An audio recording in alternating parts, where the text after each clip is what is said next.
Nunca pensé que escribiría esta historia. Nunca imaginé que mi propio primo, Eduardo, el mismo que creció conmigo en esta casa de Coyoacán, sería capaz de robarme lo único que me quedaba de mi madre. Pero aquí estoy, a los 60 años, sentado en este mismo comedor donde desayunábamos juntos de niños, contándote cómo descubrí la traición más dolorosa de mi vida. Mi nombre es Roberto Hernández, y esta es mi historia. Todo comenzó hace 3 años, cuando mi madre, Esperanza Hernández de Morales, falleció a los 85 años en el Hospital General. Era marzo de 2021, plena pandemia. Los hospitales no permitían visitas, así que mi madre murió sola, sin poder despedirse de nosotros. Eso me marcó profundamente, pero pensé que al menos tendríamos tiempo de llorarla en familia, de honrar su memoria como ella se merecía. Mi madre había sido una mujer extraordinaria. Viuda desde los 45 años, cuando mi padre murió en un accidente de construcción, ella sola nos crió a mí y a mi hermana Carmen. Trabajó vendiendo comida en un puesto del mercado de Coyoacán durante más de 30 años. Cada peso que ganaba lo invertía en esta casa, en nuestra educación, en darnos un futuro mejor. La casa donde crecimos es una construcción tradicional de los años 50, con patio central, 3 recámaras y un pequeño jardín donde mi madre cultivaba sus flores favoritas, las bugambilias moradas que aún florecen cada primavera. Está ubicada en la calle Francisco Sosa, a unas cuadras del centro de Coyoacán. Hoy vale aproximadamente 3 millones de pesos, pero para mí no tiene precio. En cada rincón están grabados los recuerdos de toda una vida. Eduardo, mi primo, es hijo de la hermana menor de mi madre, tía Rosario. Siempre fue el consentido de la familia, 3 años menor que yo. Eduardo creció prácticamente en nuestra casa porque tía Rosario trabajaba de empleada doméstica y salía muy temprano. Mi madre lo trataba como a un hijo más, le daba de desayunar, lo ayudaba con la tarea, le compraba útiles escolares cuando tía Rosario no tenía dinero. Eduardo estudió administración de empresas gracias a que mi madre le pagó la universidad. Consiguió un buen trabajo en una empresa de bienes raíces y aparentemente le iba muy bien económicamente. Manejaba un auto del año, vestía bien, siempre tenía dinero para invitar a comer a la familia. Todos lo veíamos como el exitoso de la familia, el que había logrado salir adelante. Yo, por mi parte, trabajé durante 30 años como maestro de primaria en una escuela pública de Coyoacán. Me casé con María Elena, mi esposa, hace 35 años. Tuvimos 2 hijos, Roberto Jr., que ahora tiene 28 años y trabaja como ingeniero en Monterrey, y Patricia, de 25 años, que estudió psicología y vive en Guadalajara. Ambos están casados y me han dado 4 nietos hermosos. Siempre fui muy cercano a mi madre. Después de que María Elena y yo nos casamos, vivimos los primeros 5 años en la casa familiar. Luego compramos una casa más pequeña a unas cuadras de distancia. Pero yo venía todos los días a ver a mi madre, especialmente después de que me jubilé hace 2 años. Mi hermana Carmen emigró a Estados Unidos en 1995. Se casó con un mexicoamericano y vive en Los Ángeles.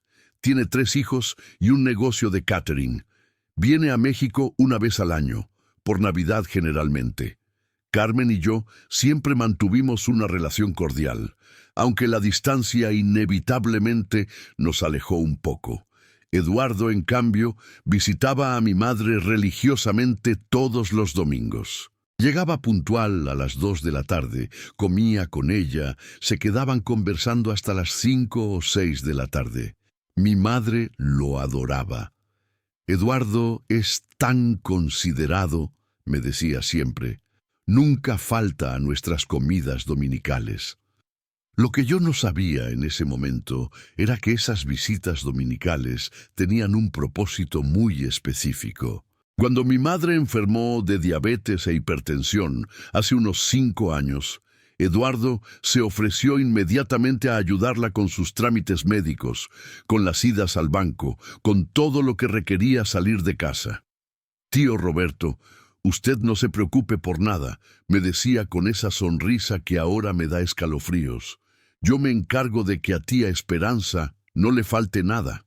Y cumplía su palabra. Eduardo la llevaba a sus citas médicas, hacía las compras del mercado cuando ella ya no podía caminar bien, la acompañaba al banco cuando necesitaba hacer algún movimiento. Yo estaba agradecido. Entre mi trabajo como maestro y mis propios problemas de salud, sufro de artritis en las rodillas, no siempre podía estar tan disponible como hubiera querido. Mi madre empezó a mostrar signos de deterioro cognitivo hacia 2019. Nada severo inicialmente, solo pequeños olvidos, confusión con las fechas, dificultad para recordar nombres de personas que no veía frecuentemente. El médico nos explicó que era normal a su edad, pero que debíamos estar atentos a la evolución. Fue precisamente en esa época cuando Eduardo intensificó sus visitas. Ya no solo venía los domingos, sino que aparecía entre semana, siempre con alguna excusa. «Vengo a revisar que esté tomando sus medicinas. Le traje unas frutas del mercado. Quiero asegurarme de que no necesite nada». A mí me parecía admirable su dedicación. Mi madre estaba muy contenta con tanta atención. «Eduardo es un hijo para mí», me repetía constantemente. «No sé qué haría sin él». El primer indicio de que algo extraño estaba pasando lo tuve en diciembre de 2020, 3 meses antes de que mi madre muriera.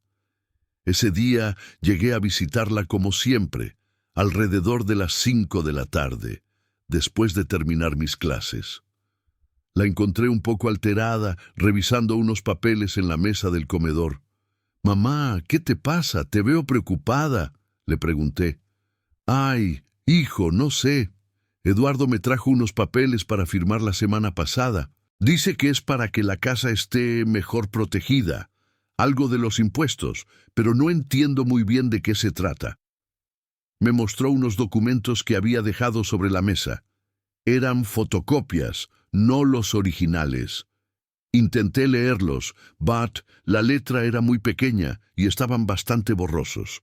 Pude distinguir algunas palabras: transferencia, beneficiario, bienes inmuebles. Pero mi madre los recogió rápidamente. «No te preocupes, hijo. Eduardo me explicó todo. Dice que es mejor así, que nos va a ahorrar muchos impuestos cuando yo ya no esté. Él sabe de estas cosas. Estudió administración». «Mamá, ¿no crees que deberíamos revisar estos papeles juntos? Yo puedo pedirle a un abogado conocido que los vea». «No, hijo. No quiero generar problemas. Eduardo solo quiere ayudar. Además, ya firmé todo la semana pasada. Ya está hecho». Esa noche me quedé intranquilo, pero decidí no insistir. Mi madre siempre había sido muy independiente en sus decisiones, y Eduardo efectivamente sabía más que yo sobre temas legales y administrativos. Además, confiaba en él. Era de la familia. Durante los siguientes 3 meses, hasta que mi madre murió, noté algunos cambios sutiles en la rutina familiar. Eduardo ahora tenía llaves de la casa. Mi madre se las había dado para emergencias. Cuando yo llegaba a visitar a mi madre, frecuentemente encontraba evidencias de que Eduardo había estado ahí. Platos recién lavados, la televisión sintonizada en canales que mi madre no solía ver, productos de limpieza nuevos que yo no recordaba haber visto antes. Mi madre también empezó a hacer comentarios extraños. «Eduardo dice que cuando yo ya no esté, él se va a encargar de que todo quede en orden», me dijo una tarde de febrero, pocas semanas antes de su muerte. «Diz que ya tiene todo arreglado, que no me preocupe por nada». «¿Arreglado cómo, mamá?» «Ay, hijo, ya sabes que yo no entiendo de esas cosas. Él me explica, pero se me olvida. Lo importante es que alguien de confianza se va a encargar». El 15 de marzo de 2021, un lunes por la tarde, recibí la llamada del hospital. Mi madre había llegado esa mañana con dificultades respiratorias severas. COVID-19. Su estado se deterioró muy rápidamente y murió esa misma noche. No pude despedirme de ella. Ninguno de nosotros pudo. Las restricciones de la pandemia eran muy estrictas. Solo nos permitieron ver su cuerpo en el funeral, con todas las medidas de seguridad. Eduardo estuvo presente durante todo el proceso del funeral. Se encargó de muchos trámites, habló con la funeraria, coordinó con el cementerio. Yo estaba destrozado por el dolor, así que agradecí su ayuda. Carmen pudo venir desde Los Ángeles, pero solo por 3 días. El funeral fue pequeño, íntimo. Solo la familia cercana y algunos vecinos que habían querido mucho a mi madre. Después del entierro, Eduardo nos reunió a Carmen y a mí en la sala de la casa. Tío Roberto, tía Carmen, necesitamos hablar sobre los asuntos de tía Esperanza. Comenzó con un tono serio que me sorprendió. Claro, Eduardo. Supongo que tendremos que revisar todos sus papeles, ver qué trámites hay que hacer, respondí. Bueno, ese es exactamente el tema del que quiero hablarles. Eduardo sacó una carpeta manila que traía consigo. Tía Esperanza me pidió, hace unos meses, que la ayudara a poner en orden sus bienes. Estaba muy preocupada por los impuestos, por los trámites que ustedes tendrían que hacer después de su muerte. Carmen y yo nos miramos. Esto era nuevo para nosotros. ¿Qué tipo de trámites?, preguntó Carmen. Bueno, principalmente el tema de la casa. Ustedes saben que los impuestos sucesorios pueden ser muy altos, y tía Esperanza no quería que ustedes tuvieran problemas económicos por eso. Eduardo abrió la carpeta y sacó varios documentos. Parecían oficiales, con sellos y firmas. Hace 4 meses, en noviembre del año pasado, tía Esperanza decidió transferir la propiedad de la casa a mi nombre, legalmente, técnicamente, para efectos fiscales. La idea era que yo me haría cargo de todos los impuestos y trámites, y después, una vez resuelto todo, haríamos la repartición correspondiente entre ustedes dos. Sentí como si me hubieran dado un golpe en el estómago. ¿Cómo que transfirió la casa a tu nombre?, pregunté, tratando de mantener la calma.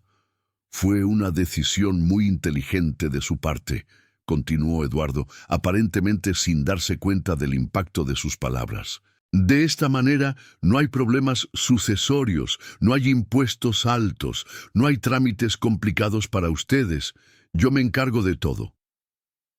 Carmen, que había estado callada hasta ese momento, habló con voz temblorosa. Eduardo, entiendo la intención, pero ¿cómo es posible que mi madre haya tomado una decisión tan importante sin consultarnos a nosotros? Tía Carmen, usted sabe cómo era tía Esperanza. Muy independiente, muy decidida. Cuando se le metía algo en la cabeza, no había quien la hiciera cambiar de opinión. Además, me hizo prometerle que me encargaría de que ustedes no tuvieran ningún problema. Yo estaba tratando de procesar la información. Mi cabeza daba vueltas. Eduardo, ¿puedo ver esos documentos? Por supuesto, tío Roberto. Aquí están las escrituras, el acta notarial, todo está en regla. Tomé los papeles y traté de leerlos, pero estaba demasiado alterado para concentrarme. Las palabras se difuminaban ante mis ojos. Solo pude distinguir algunas frases. Transferencia de dominio. Eduardo Morales Hernández como nuevo propietario. La firma de mi madre. Varios sellos oficiales. ¿Y cuándo exactamente planeas hacer esta repartición?, pregunté. Bueno, eso lo podemos discutir con calma. Primero necesito resolver algunos temas pendientes, pagar los impuestos que quedaron atrasados, hacer algunas reparaciones necesarias en la casa. Después vemos cómo dividimos todo de manera justa. Carmen se puso de pie, visiblemente molesta. Eduardo, perdóname, but esto no me parece correcto. Esta casa vale mucho dinero y mi madre nunca nos mencionó nada de una transferencia así. ¿Cómo sabemos que ella realmente entendió lo que estaba firmando? Eduardo también se puso de pie, y por primera vez noté un cambio en su expresión. Su sonrisa amable se desvaneció por un momento. Tía Carmen, con todo respeto, tía Esperanza estaba perfectamente lúcida cuando tomó esta decisión. Tengo testigos, tengo todos los documentos legales, no hay nada irregular aquí. ¿Testigos? ¿Quiénes fueron los testigos?, pregunté. El notario público y sus asistentes. Todo se hizo correctamente, siguiendo todos los procedimientos legales. La conversación continuó por casi una hora más, pero llegamos a un punto muerto. Eduardo insistía en que todo había sido decisión de mi madre, que él solo había ayudado a ejecutar sus deseos. Carmen y yo expresamos nuestras dudas, pero no teníamos argumentos legales sólidos para rebatir lo que nos estaba presentando. Al final, Eduardo nos dijo que nos tomaríamos un tiempo para digerir la información y que después hablaríamos sobre los siguientes pasos. Lo importante, dijo al despedirse, es que todos recordemos que tía Esperanza lo único que quería era evitarnos problemas. Su intención siempre fue proteger a la familia. Esa noche, María Elena y yo no pudimos dormir. Le conté toda la conversación con Eduardo, y ella expresó inmediatamente las mismas dudas que yo tenía. Roberto, ¿no te parece muy extraño que tu madre haya tomado una decisión tan importante sin decirte nada a ti, que la visitabas todos los días? Sí, muy extraño. Pero Eduardo tiene razón en algo. Mi madre a veces tomaba decisiones muy independientes, sin consultar con nadie. Pero esto no es cualquier decisión, Roberto. Es la casa de su vida, la herencia de ustedes. No es posible que no haya querido hablar de eso contigo. Lo que más me molesta, le dije a María Elena, es la actitud de Eduardo. Actúa como si todo fuera completamente normal, como si hubiera hecho un favor a la familia. Pero hay algo en sus ojos que no me gusta. Ya no es el primo cariñoso que conocí toda la vida. Roberto, creo que deberías hablar con un abogado antes de tomar cualquier decisión, me aconsejó mi esposa. Esto suena muy irregular y necesitas entender cuáles son tus derechos legales.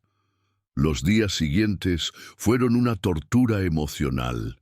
No podía dejar de pensar en las palabras de Eduardo, en los documentos que había visto brevemente, en las expresiones extrañas que había notado en mi madre durante sus últimas semanas de vida. Empecé a recordar detalles que en su momento no me habían parecido importantes, pero que ahora cobraban un significado siniestro. Como aquella tarde de enero cuando llegué a visitar a mi madre y la encontré llorando en la cocina. ¿Qué pasa, mamá? ¿Por qué lloras? Ay, hijo, ya no entiendo nada. Eduardo me trae papeles, me dice que firme cosas, me explica, pero no entiendo. A veces tengo miedo de estar haciendo algo malo. ¿Qué tipo de papeles, mamá? No sé, hijo. Papeles con letras muy pequeñas. Eduardo dice que son para mi bien, para protegerme, pero yo no entiendo de qué me está protegiendo. En ese momento, pensé que eran solo los trámites normales que Eduardo le ayudaba a hacer. Pagos de servicios, gestiones en el banco, cosas así. Nunca se me ocurrió que pudieran ser documentos legales importantes.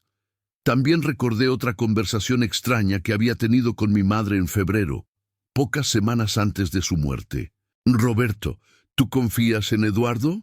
Por supuesto, mamá, ¿por qué me preguntas eso?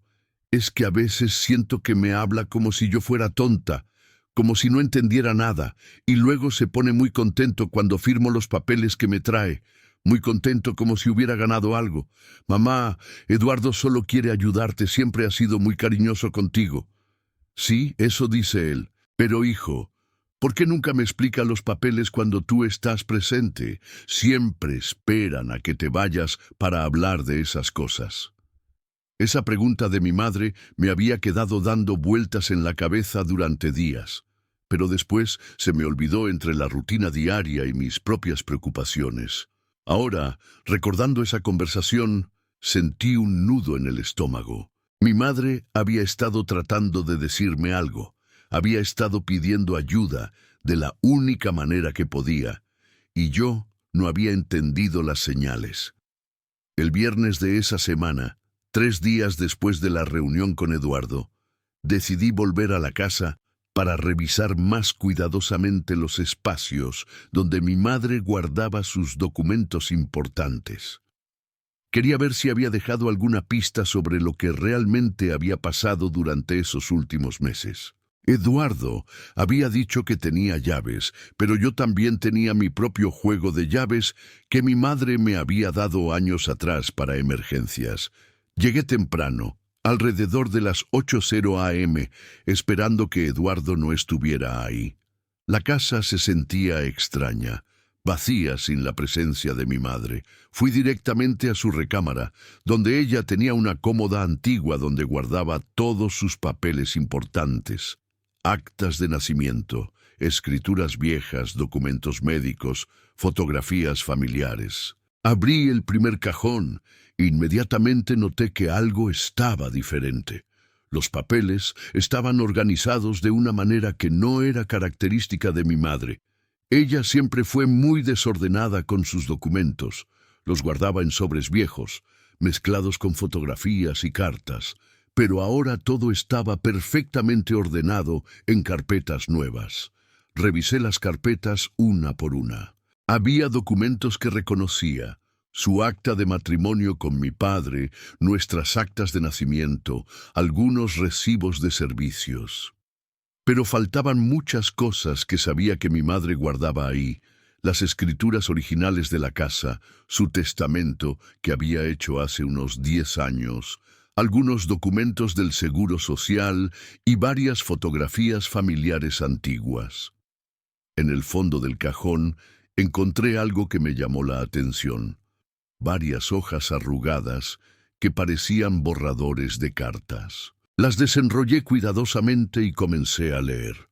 La primera era una carta incompleta dirigida a mí, escrita con la letra temblorosa de mi madre. Mi querido Roberto, necesito contarte algo muy importante. Eduardo me está presionando para que firme unos papeles que no entiendo. Me dice que es para proteger la casa, pero tengo miedo de que algo esté mal. Cada vez que le pregunto si tú estás de acuerdo, me dice que sí.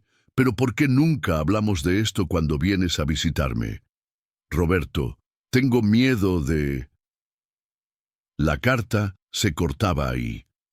Evidentemente mi madre había tratado de escribirme para pedirme ayuda, pero nunca había terminado la carta. Había otros 2 borradores similares, todos incompletos, todos expresando las mismas dudas y miedos sobre las presiones de Eduardo. En uno de los borradores, mi madre había escrito: Eduardo me dice que los abogados van a venir a quitarnos la casa si no firmo estos papeles. Me dice que hay nuevas leyes, que el gobierno se puede quedar con las casas de los viejitos. Roberto, esto es cierto. ¿Por qué no me has explicado nada de esto? Era evidente que Eduardo había estado aterrorizando a mi madre con mentiras sobre leyes inexistentes y amenazas fabricadas. El último borrador era el más desgarrador.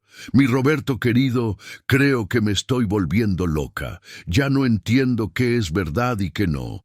Eduardo me dice una cosa, pero yo siento en mi corazón que algo está mal.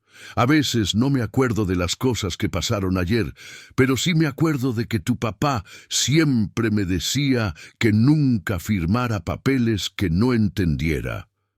Roberto, ven a ayudarme. Por favor. Leí esas cartas llorando. Mi madre había estado pidiendo ayuda desesperadamente, y yo había estado demasiado ocupado, demasiado confiado en Eduardo, demasiado ciego para ver lo que estaba pasando. Guardé cuidadosamente las cartas en mi bolsillo.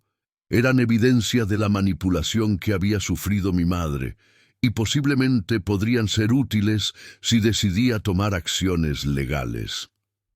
Continué revisando la casa. En la cocina encontré más evidencias del comportamiento extraño de Eduardo. En el refrigerador había alimentos que mi madre nunca compraba: yogurt griego caro, jamón importado, vinos. En los gabinetes había productos de limpieza profesionales muy costosos que definitivamente estaban fuera del presupuesto normal de mi madre. Era como si Eduardo ya se hubiera estado comportando como el dueño de la casa, gastando dinero en lujos que mi madre nunca se había permitido. En el estudio pequeño que mi madre usaba como oficina, encontré algo aún más perturbador. Había una carpeta manila nueva con el nombre Transacciones Bancarias, escrito en la letra de Eduardo. Adentro había fotocopias de estados de cuenta bancarios de mi madre de los últimos 6 meses. Los números me dejaron helado. En noviembre de 2020, exactamente cuando se había registrado la transferencia de la casa, había una serie de retiros grandes de la cuenta de ahorros de mi madre. 50,000 pesos el 15 de noviembre, 30,000 pesos el 18 de noviembre, 25,000 pesos el 22 de noviembre. Mi madre nunca había manejado cantidades tan grandes de dinero en efectivo. Sus gastos mensuales normales eran de aproximadamente 8,000 pesos, y siempre pagaba todo con cheques o transferencias pequeñas. ¿Para qué había necesitado más de 100,000 pesos en efectivo durante esa semana específica? Y más importante, ¿quién la había acompañado al banco para hacer esos retiros? Mi madre ya no podía manejar, y yo ciertamente no la había llevado. La respuesta era obvia: Eduardo. Tomé fotografías de todos los estados de cuenta con mi teléfono celular. Después guardé todo exactamente como lo había encontrado y salí de la casa. Durante el camino de regreso a mi casa, mi mente trabajaba a toda velocidad. Eduardo no solo había manipulado a mi madre para transferir la casa, también la había manipulado para sacar más de 100,000 pesos de sus ahorros durante la misma semana.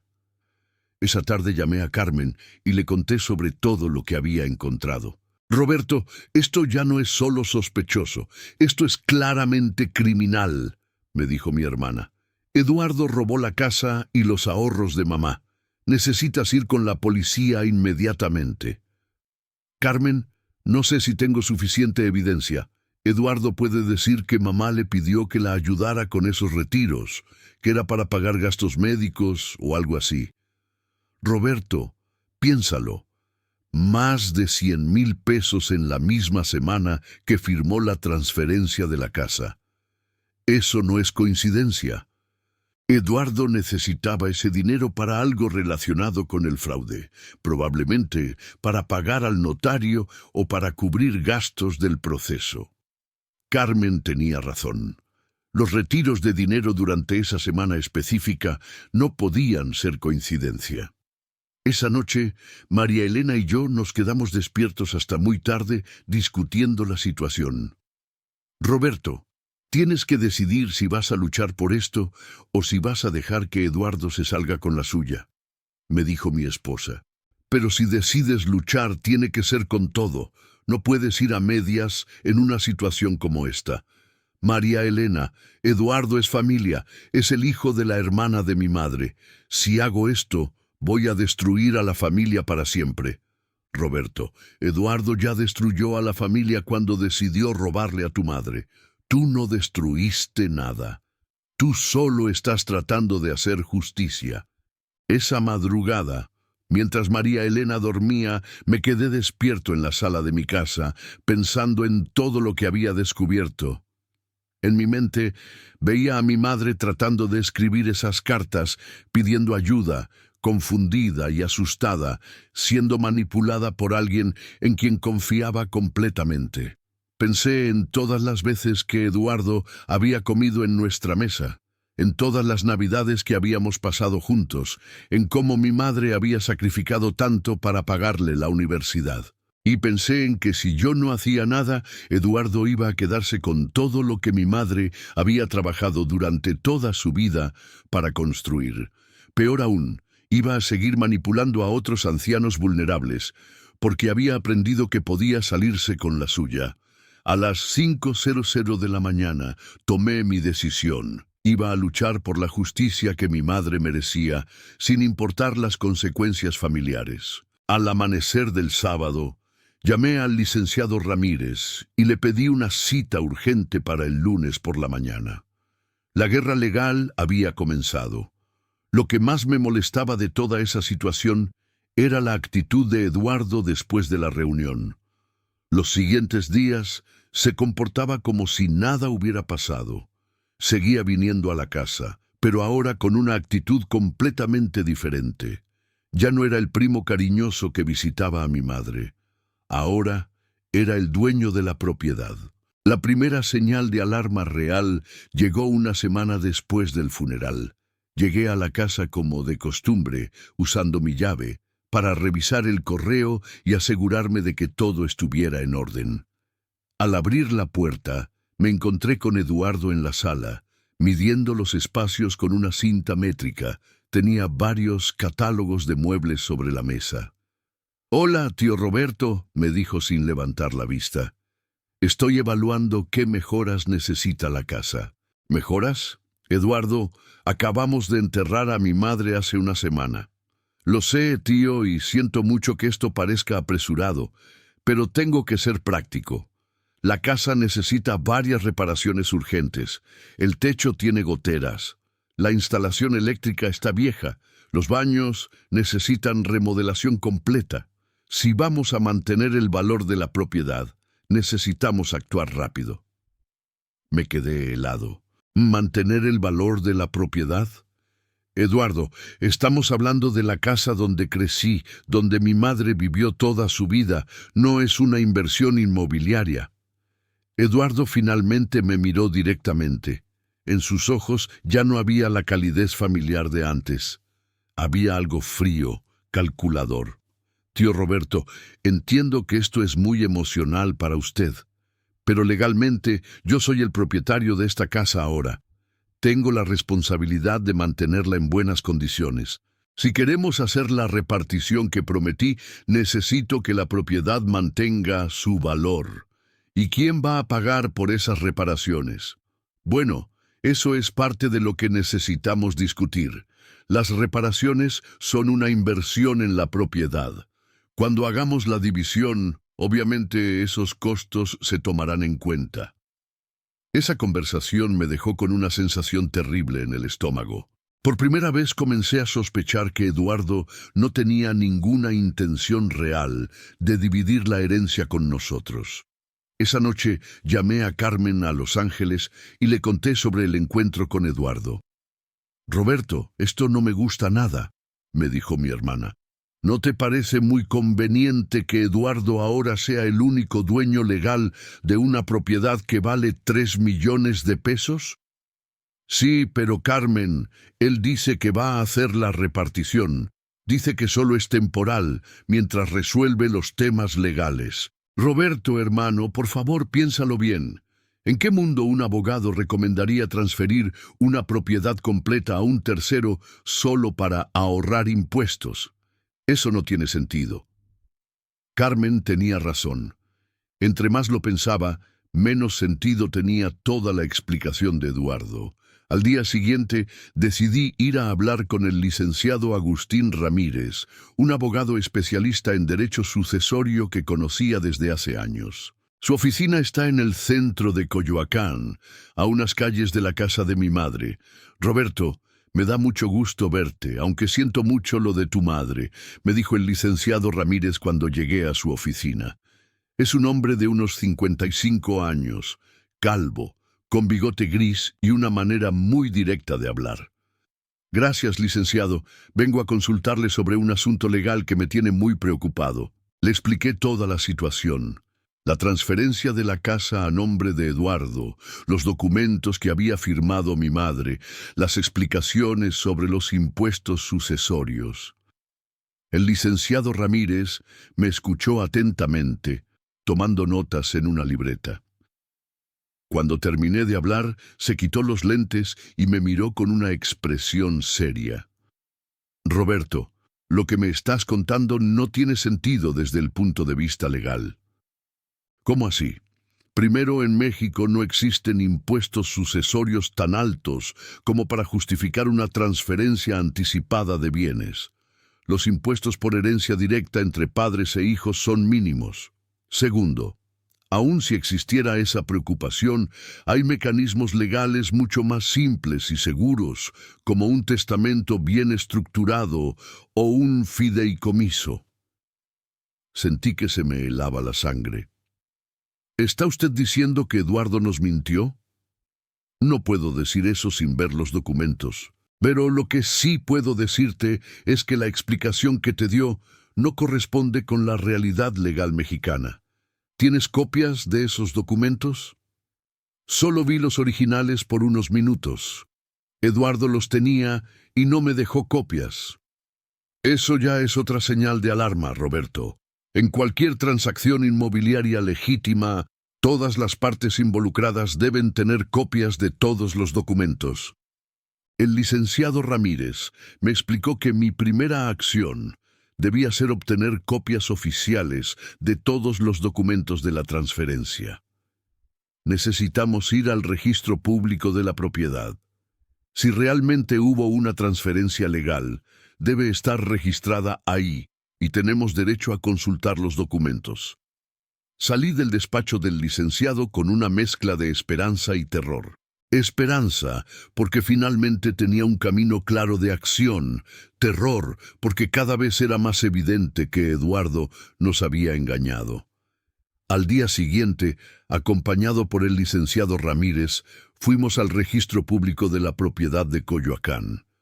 El edificio es una construcción gubernamental típica, gris, fría, con largas filas de personas esperando trámites. Después de 2 horas de espera y trámites burocráticos, finalmente pudimos acceder a los documentos de la transferencia de la casa. Lo que encontramos me dejó sin palabras. Efectivamente, existía un registro de transferencia de propiedad a nombre de Eduardo Morales Hernández, fechado el 18 de noviembre de 2020. Pero cuando el licenciado Ramírez revisó detalladamente los documentos, su expresión se volvió cada vez más grave. «Roberto, necesito que veas esto con mucha atención», me dijo, señalando varias secciones del documento notarial. «Mira la fecha aquí, noviembre 18 de 2020. Según lo que me contaste, tu madre ya estaba mostrando signos significativos de deterioro cognitivo en esa época». «Sí, exactamente. Era justo cuando el médico nos había dicho que debíamos estar más atentos a su estado mental. Ahora mira esto. Dice que la transferencia fue una donación inter vivos por la cantidad simbólica de $1 mexicano. ¿Qué significa eso? Significa que tu madre supuestamente le regaló la casa a Eduardo por $1. No fue una venta, no fue una herencia anticipada para efectos fiscales, fue un regalo. Sentí que el mundo se me caía encima. Pero eso contradice completamente lo que Eduardo nos dijo, logré decir. Exacto. Eduardo les mintió sobre la naturaleza de la transacción, pero hay algo más grave aún. El licenciado me mostró otra sección del documento. Mira la descripción del procedimiento notarial. Dice que tu madre fue al despacho del notario acompañada por Eduardo Morales y que Eduardo sirvió como intérprete para explicarle a tu madre los términos del documento, dada su dificultad para entender procedimientos legales complejos. ¿Intérprete? ¿Mi madre necesitaba un intérprete? Según este documento, sí. Y hay algo más. Dice que el notario certificó la capacidad mental de la señora Esperanza Hernández basándose en la evaluación de Eduardo Morales, quien conoce íntimamente el estado cognitivo de la señora. No podía creer lo que estaba escuchando.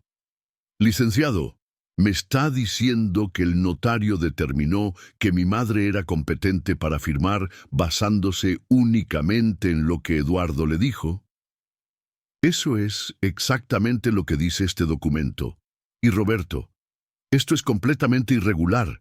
Un notario público tiene la obligación legal de evaluar personalmente la capacidad mental de cualquier persona que vaya a firmar una transferencia de bienes de esta magnitud, especialmente si la persona muestra signos de confusión o deterioro cognitivo.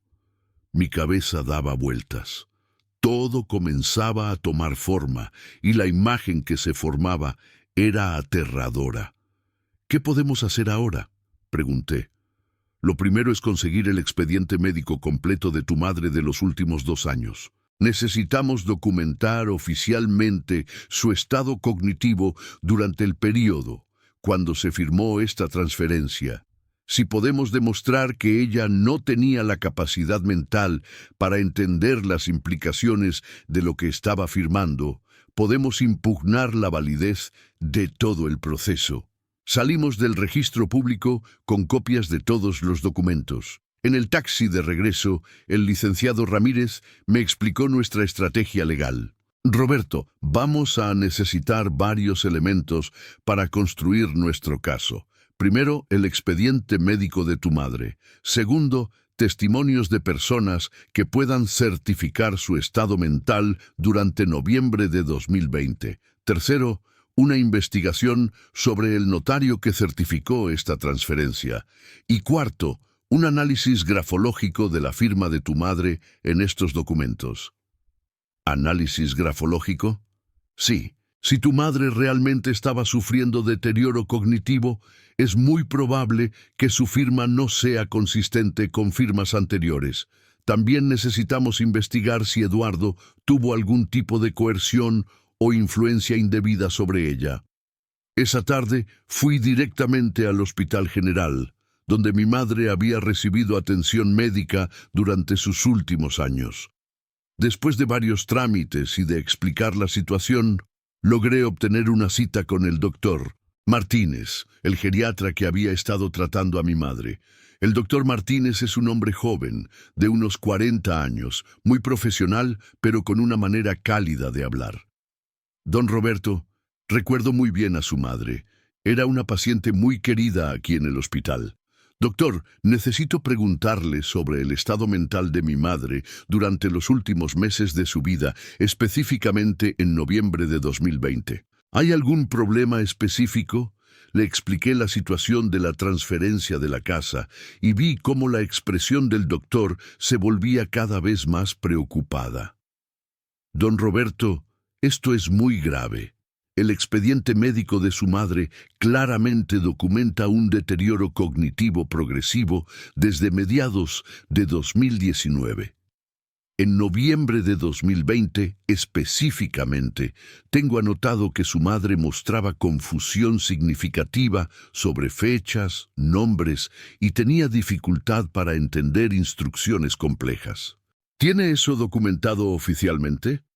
Por supuesto. Mire, aquí en sus notas de noviembre 15 de 2020, apenas 3 días antes de la fecha de esa supuesta transferencia, tengo anotado textualmente: paciente muestra desorientación temporal significativa, confunde nombres de familiares cercanos, requiere ayuda para entender instrucciones médicas básicas, se recomienda supervisión familiar constante para decisiones importantes.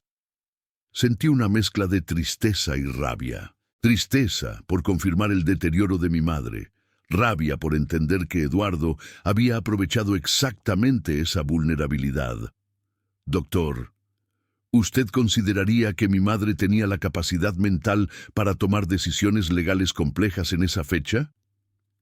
Absolutamente no. Según mis registros médicos, su madre no tenía la capacidad cognitiva para entender las implicaciones de una transferencia de propiedad de esa magnitud. Cualquier documento legal firmado por ella en esa época debería haber sido validado por un familiar responsable o un tutor legal. El doctor me proporcionó un reporte médico oficial detallando el estado cognitivo de mi madre durante noviembre de 2020. También me dio copias de todas las notas médicas relevantes de los últimos 2 años. Con esta información, regresé al despacho del licenciado Ramírez. Cuando le mostré el reporte médico, su reacción fue inmediata. Roberto, esto es exactamente lo que necesitábamos. Con este reporte médico, podemos demostrar que la transferencia de propiedad fue completamente inválida. Tu madre no tenía la capacidad legal para consentir a esa transacción. ¿Qué sigue ahora? Ahora necesitamos presentar una demanda formal para anular la transferencia, pero antes quiero que hagamos algo más.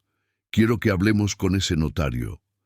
Al día siguiente fuimos al despacho del licenciado Fernando Gutiérrez, el notario público que había certificado la transferencia. Su oficina está en una zona elegante de Coyoacán, en un edificio moderno de oficinas. El licenciado Gutiérrez es un hombre de unos 60 años, bien vestido, con una actitud muy formal. Cuando le explicamos el motivo de nuestra visita, su expresión cambió notablemente. Licenciados, yo seguí todos los procedimientos legales requeridos para esa transferencia, dijo a la defensiva. Licenciado Gutiérrez, respondió el licenciado Ramírez, tenemos aquí el reporte médico oficial que demuestra que la señora Esperanza Hernández no tenía capacidad cognitiva para entender las implicaciones de esa transferencia. ¿Cómo explica usted que la haya certificado como competente? Bueno, la señora vino acompañada por su sobrino, el señor Eduardo Morales. Él me aseguró que ella entendía perfectamente la transacción. Ella respondió a todas mis preguntas básicas. ¿Qué tipo de preguntas? Las estándar, su nombre, su dirección, si entendía que estaba transfiriendo la propiedad de la casa.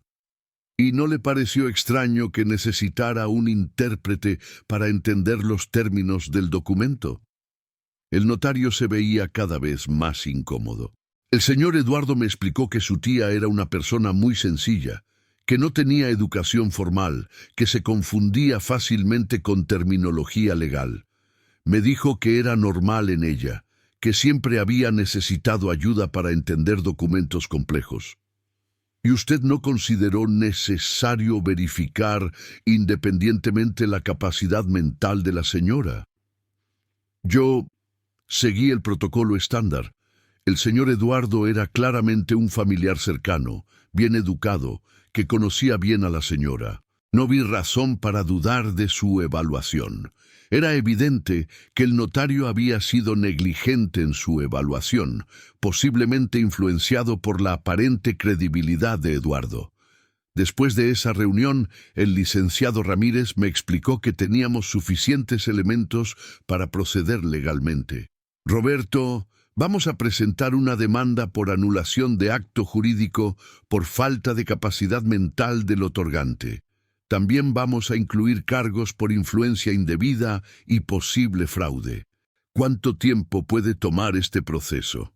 Estos casos pueden tomar entre 6 meses y 2 años, dependiendo de qué tan agresiva sea la defensa de Eduardo. Pero con la evidencia que tenemos, estoy confiado en que vamos a ganar. Durante las siguientes semanas, mientras el licenciado Ramírez preparaba la demanda, yo comencé mi propia investigación informal. Quería entender mejor cómo Eduardo había logrado manipular la situación. Hablé con varios vecinos de mi madre, especialmente con doña Carmen Vázquez, una señora de 75 años que vivía en la casa de al lado y había sido muy amiga de mi madre durante más de 20 años. Don Roberto, me dijo doña Carmen cuando la visité, yo siempre sospeché que algo extraño estaba pasando con Eduardo. ¿Cómo así, doña Carmen? Mire, los últimos meses antes de que muriera su madre, Eduardo venía muy seguido, pero siempre llegaba cuando usted no estaba. Yo los veía desde mi ventana. Él llegaba, se quedaba por horas y siempre salía cargando papeles o cajas. ¿Papeles? ¿Qué tipo de papeles? No sé exactamente, pero eran carpetas, documentos. Una vez lo vi cargar una caja llena de fotografías familiares. Otra vez se llevó algunos muebles pequeños. ¿Y mi madre cómo se veía durante esas visitas? Ay, don Roberto, su madre en esos últimos meses estaba muy confundida. A veces me hablaba desde el jardín y me confundía con mi hermana, que murió hace 10 años. Otras veces me preguntaba por su esposo como si no recordara que había muerto hace 15 años. Esa información me confirmó lo que ya sospechaba. Eduardo había estado aprovechándose del deterioro mental de mi madre de manera sistemática y calculada. Pero lo que realmente necesitaba era evidencia concreta de la manipulación. Y fue entonces cuando recordé algo muy importante. Hacía aproximadamente un año, en marzo de 2020, poco después de que comenzara la pandemia, yo había decidido instalar un sistema de cámaras de seguridad en la casa de mi madre. Había sido idea mía, porque me preocupaba que estuviera sola tanto tiempo durante los confinamientos. El sistema consistía en 3 cámaras, una en la entrada principal, una en la sala y una en el jardín trasero. Las cámaras estaban conectadas a un dispositivo de almacenamiento digital que guardaba las grabaciones durante 60 días antes de borrarlas automáticamente. Pero había algo que Eduardo no sabía. Ese dispositivo tenía una función de respaldo automático en la nube que yo había configurado para guardar las grabaciones más importantes indefinidamente. El corazón me comenzó a latir muy rápido. Si mis cálculos eran correctos, era posible que tuviéramos grabaciones de las visitas de Eduardo durante noviembre de 2020, exactamente cuando había manipulado a mi madre para firmar la transferencia. Esa tarde fui corriendo a la casa. Eduardo había cambiado las cerraduras, pero yo tenía una llave del jardín trasero que él no sabía que existía. Entré por atrás y fui directamente al cuarto donde había instalado el sistema de seguridad. El dispositivo seguía ahí, aparentemente intacto. Lo conecté a mi laptop y comencé a revisar las grabaciones almacenadas en la nube. Lo que encontré me dejó helado. Lo que encontré en esas grabaciones superó mis peores sospechas. Tenía acceso a más de 8 meses de videos almacenados en la nube, desde marzo de 2020 hasta noviembre de 2020. Comencé revisando específicamente las fechas cercanas al 18 de noviembre, cuando supuestamente mi madre había firmado la transferencia. La primera grabación relevante era del 10 de noviembre de 2020, 8 días antes de la firma. Era una tarde de martes, alrededor de las 3:00 p.m. En el video se veía a Eduardo llegando a la casa con una carpeta bajo el brazo. Mi madre le abrió la puerta y se notaba inmediatamente que estaba confundida. «¿Quién eres tú?», le preguntaba mi madre a Eduardo en la grabación. «Soy Eduardo, tía Esperanza, su sobrino. Vengo como todos los martes». «¿Eduardo? ¿Cuál Eduardo? ¿El hijo de quién?» «Soy el hijo de su hermana Rosario, tía. ¿No me recuerda?». Mi madre lo miró por varios segundos con una expresión completamente perdida, hasta que finalmente lo dejó pasar. En la grabación de la sala, que tenía audio, pude escuchar toda la conversación que siguió. Eduardo le mostró varios papeles a mi madre, hablándole con una paciencia falsa que me dio escalofríos. «Mire, tía Esperanza, estos son los papeles de los que le hablé la semana pasada. ¿Se acuerda? Los papeles para proteger la casa de los ladrones». «¿Ladrones? ¿Cuáles ladrones?» «Los ladrones que se quieren robar la casa cuando usted ya no esté. Pero si firmamos estos papeles, yo voy a poder proteger la casa para Roberto y Carmen». «Ah, sí, Roberto. ¿Dónde está Roberto? ¿Por qué no viene a verme?» «Roberto está muy ocupado, tía. Por eso me pidió que viniera yo a ayudarla con estos papeles». Mi madre tomó los documentos y trató de leerlos, pero era evidente que no entendía nada. Los sostenía al revés, los alejaba y acercaba como si no pudiera enfocar la vista. «No entiendo qué dicen estos papeles, hijo». «No se preocupe, tía, son papeles para proteger la casa. Solo necesita firmar aquí donde le pongo la X, y yo me encargo de todo lo demás. ¿Estás seguro de que Roberto quiere que yo firme esto? Completamente seguro, tía. Roberto me lo pidió específicamente. Él no puede venir porque está muy ocupado en la escuela.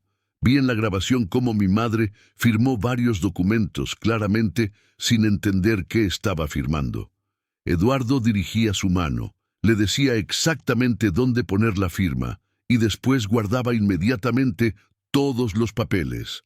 Pero eso no era todo. Encontré grabaciones de al menos 6 visitas más de Eduardo durante las 2 semanas previas a la transferencia oficial. En cada visita repetía el mismo proceso. Llegaba con papeles, confundía a mi madre con explicaciones falsas y le hacía firmar documentos para proteger la casa de los ladrones. En una grabación del 14 de noviembre, 4 días antes de la transferencia oficial, escuché algo que me hizo temblar de rabia. Tía Esperanza, ¿se acuerda de Roberto? ¿Roberto? ¿Cuál Roberto? Su hijo Roberto.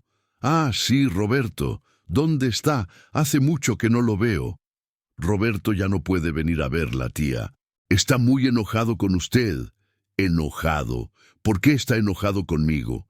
Porque usted no quiere firmar los papeles para proteger la casa.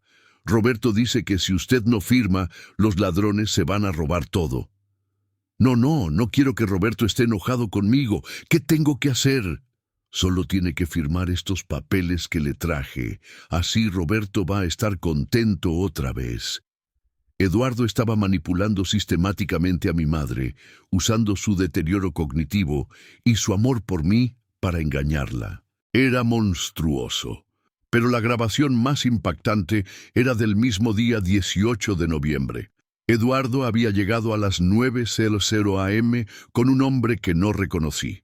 Por el audio entendí que era alguien del despacho notarial que había venido a verificar la identidad de mi madre antes de la cita oficial. Buenos días, señora Hernández. Soy el asistente del licenciado Gutiérrez. Vengo a hacerle algunas preguntas antes de su cita de esta tarde. ¿Qué cita? ¿Cuál cita? Eduardo intervino inmediatamente. La cita para firmar los papeles de protección de la casa, tía. ¿No se acuerda que hablamos de eso ayer? Ah, sí, los papeles para que Roberto no esté enojado. El asistente del notario le hizo varias preguntas básicas. Su nombre, su dirección, si entendía que iba a transferir la propiedad de la casa. Pero Eduardo respondía por ella, o la ayudaba, con cada respuesta. Cuando el asistente preguntó, ¿entiende usted que va a transferir la propiedad de esta casa al señor Eduardo Morales? Mi madre respondió, ¿transferir? ¿Eso qué significa? Eduardo rápidamente dijo, significa proteger, tía. Proteger la casa para Roberto, como hablamos. Ah, sí, proteger para Roberto. El asistente anotó en su libreta.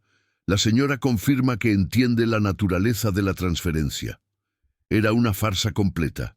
Tenía todo grabado. Esa noche no pude dormir.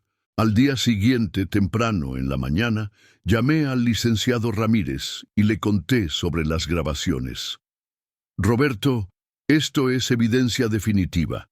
Con estos videos, no solo podemos anular la transferencia, sino que Eduardo podría enfrentar cargos criminales por fraude y abuso de persona vulnerable. ¿Qué hacemos ahora? Primero, necesitamos hacer copias certificadas de todas estas grabaciones. Después, vamos a presentar una denuncia penal, además de la demanda civil.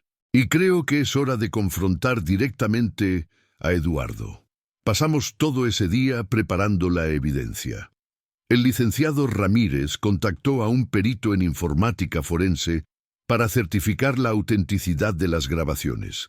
También preparamos una demanda penal por fraude, abuso de persona vulnerable y falsificación de documentos. 2 días después, decidimos confrontar a Eduardo. El licenciado Ramírez sugirió que lo hiciéramos en la casa de mi madre, con las cámaras grabando, para tener evidencia de su reacción. Llamé a Eduardo y le dije que necesitaba hablar con él urgentemente sobre el proceso de división de la herencia. Acordamos vernos en la casa esa tarde a las 5:00 p.m. Eduardo llegó puntual, con su sonrisa falsa de siempre. Yo estaba esperándolo en la sala con el licenciado Ramírez. «Hola, tío Roberto. Licenciado Ramírez, ¿verdad? ¿A qué se debe esta reunión tan formal?» «Eduardo», comencé tratando de mantener la calma, «hemos estado investigando la transferencia de la casa y tenemos algunas preguntas». «Por supuesto, tío. Estoy completamente abierto a aclarar cualquier duda». El licenciado Ramírez tomó la palabra. «Señor Morales, hemos revisado los documentos de la transferencia y hemos encontrado algunas irregularidades significativas». ¿Qué tipo de irregularidades?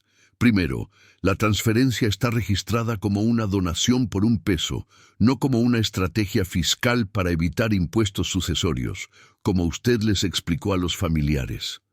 Vi cómo la expresión de Eduardo cambió ligeramente, pero mantuvo su compostura. Bueno, esos son detalles técnicos. Lo importante es que el objetivo se cumplió, evitar problemas fiscales para la familia. Segundo, continuó el licenciado, tenemos el reporte médico oficial que demuestra que la señora Esperanza Hernández no tenía capacidad cognitiva para entender las implicaciones de esa transferencia en la fecha que se realizó. Ahora Eduardo se veía claramente nervioso. «Eso es imposible. Tía Esperanza estaba perfectamente lúcida cuando firmó. Yo estuve con ella todo el tiempo». «Exacto», dije yo. «Estuviste con ella todo el tiempo. Y tenemos evidencia de cómo la manipulaste». Saqué mi laptop y abrí una de las grabaciones. La puse en la mesa para que Eduardo pudiera verla claramente. «Eduardo, quiero que veas esto». Puse la grabación del 14 de noviembre, donde Eduardo le decía a mi madre que yo estaba enojado con ella porque no quería firmar los papeles. El color desapareció completamente del rostro de Eduardo. Sus manos comenzaron a temblar. ¿De dónde sacaron eso? «Hay más», dije, cambiando a la grabación del 18 de noviembre con el asistente del notario. Eduardo se puso de pie bruscamente. Esto es una trampa. Ustedes editaron esos videos. Eso no es evidencia válida». «Señor Morales», dijo el licenciado Ramírez con voz firme, «estos videos han sido certificados por un perito forense. Son completamente auténticos e inadmisibles en cualquier corte. Además», agregué yo, «tenemos testimonios médicos, testimonios de vecinos y evidencia de negligencia notarial. Eduardo, sabemos exactamente lo que hiciste». Eduardo se quedó callado por varios minutos, mirando al suelo. Cuando finalmente levantó la vista, ya no quedaba nada de su sonrisa falsa. En su lugar había una expresión de desesperación. «Tío Roberto, usted no entiende. Yo necesitaba esa casa. Tengo deudas enormes. Mi negocio quebró durante la pandemia. Iba a perder todo. ¿Y por eso decidiste robarle a una anciana enferma? No era robar. Yo iba a cuidar la casa. Iba a mantenerla. Después, cuando las cosas mejoraran, habríamos arreglado todo. Eduardo, mi madre te crió como a un hijo. Te pagó la universidad. Te tratamos como familia durante toda tu vida. ¿Cómo pudiste traicionarnos así?» Eduardo comenzó a llorar. Eran lágrimas reales, pero yo ya no sentía ninguna compasión por él. «Lo siento, tío Roberto, lo siento mucho.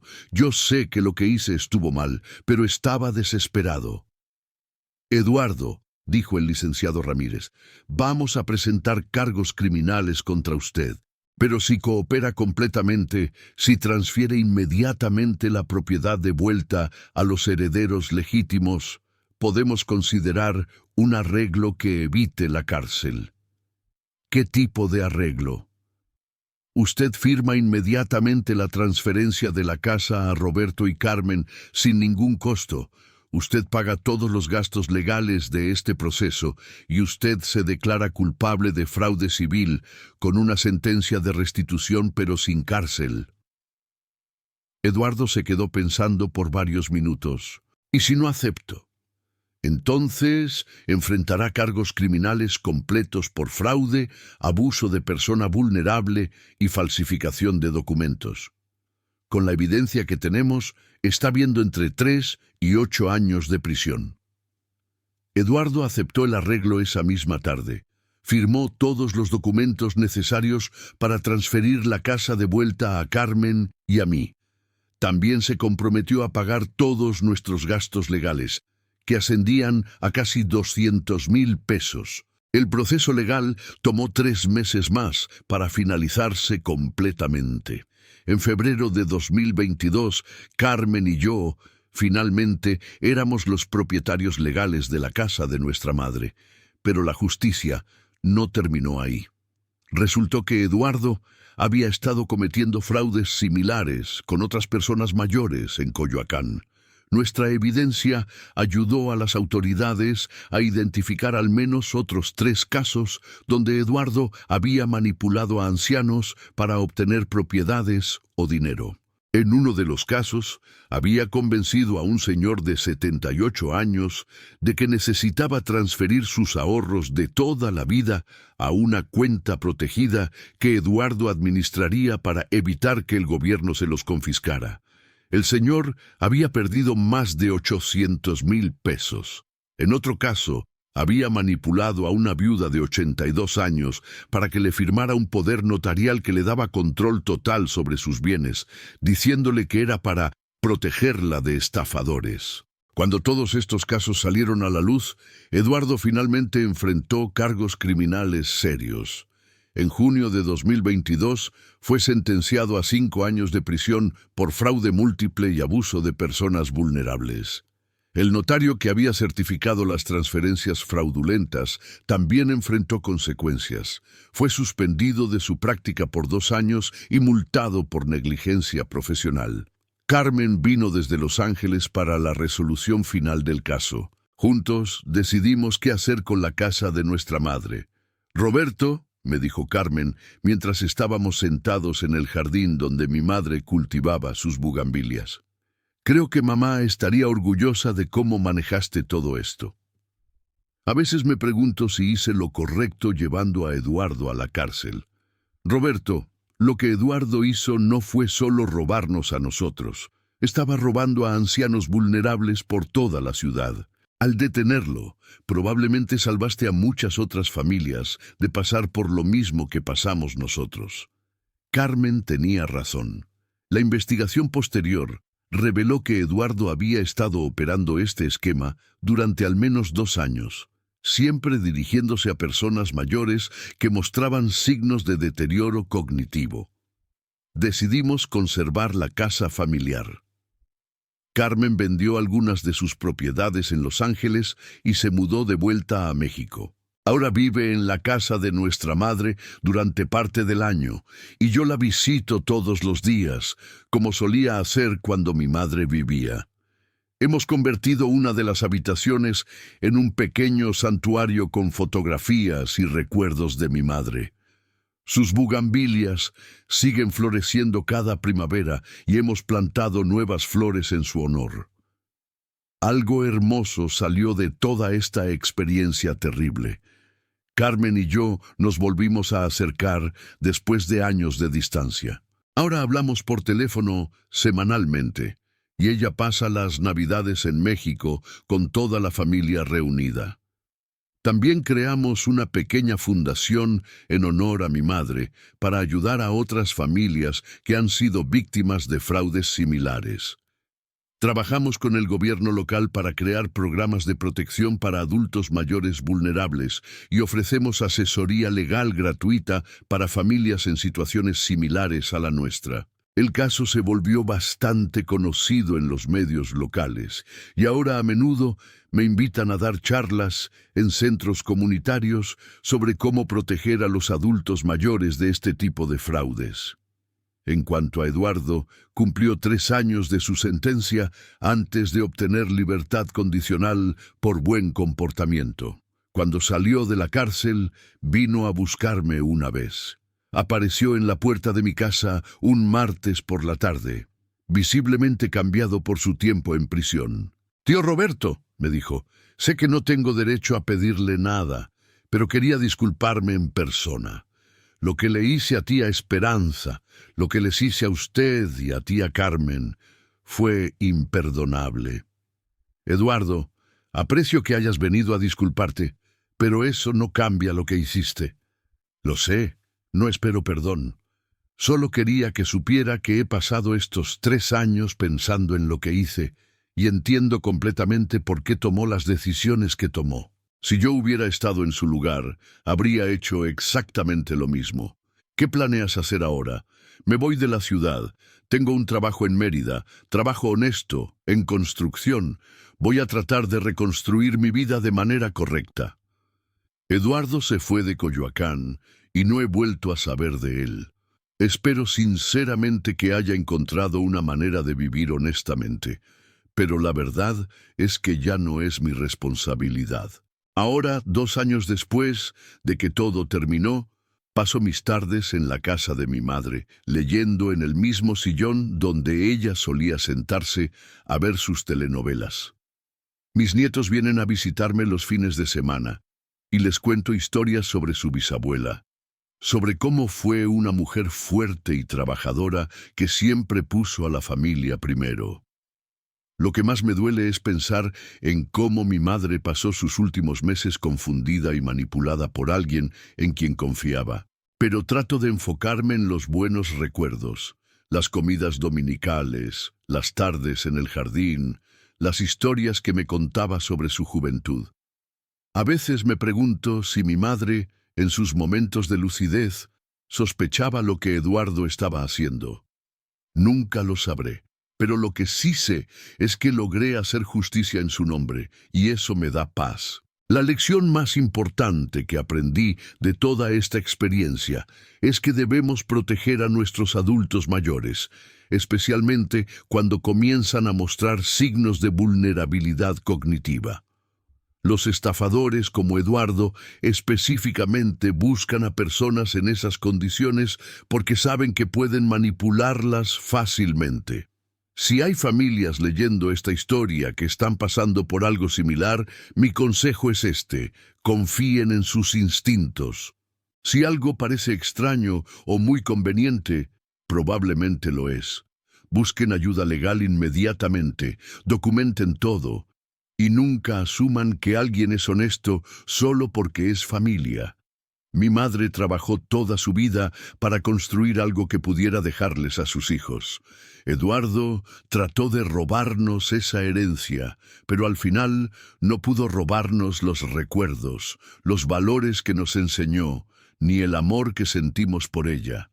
La justicia tardó en llegar, pero llegó. Y ahora, cada tarde cuando riego las bugambilias de mi madre en nuestro jardín familiar, sé que ella estaría orgullosa de que haya luchado por proteger lo que tanto le costó construir. Esta casa sigue siendo el hogar de la familia Hernández, como mi madre siempre quiso que fuera, y así seguirá siendo por muchas generaciones más.